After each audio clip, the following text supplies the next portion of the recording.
Welcome, boxing fans, to Unbiased Boxing Talk, where we cover all the latest news in the fight game. Wow, last night Devin Haney absolutely destroyed and shut out a very game Alfredo Santiago and proved to us again that he's a problem for anybody in the lightweight division.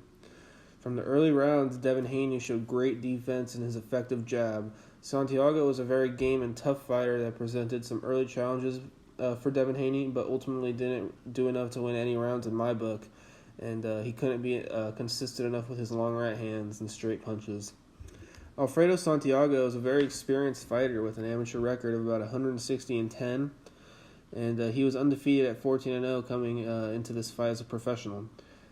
Just looking at his style, he's just a really weird, lanky, and awkward fighter that can give anyone some problems.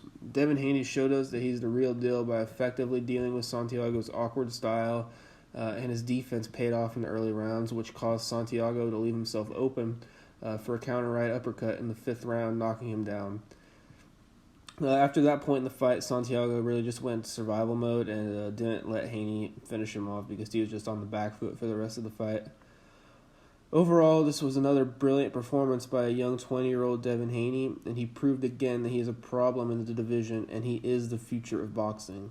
As of this point in his career, I'm not quite sure if he's ready for a Vasily Lomachenko, but I do know that he has a very good chance of winning that fight if it were to happen right now, and I basically think it's a 50-50 fight.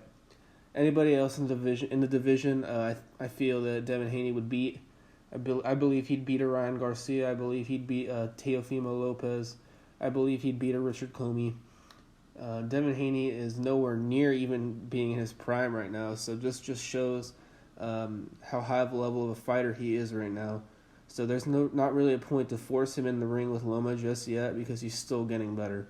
In a few years, Devin Haney will be a pound-for-pound fighter and will absolutely be the number one fighter in the division, in whatever division that he may be in. If that's I'm thinking about 140 pounds because he's saying that he wants to move up in the next year. Thank you for tuning in to Unbiased Boxing Talk, and we'll see you in the next episode.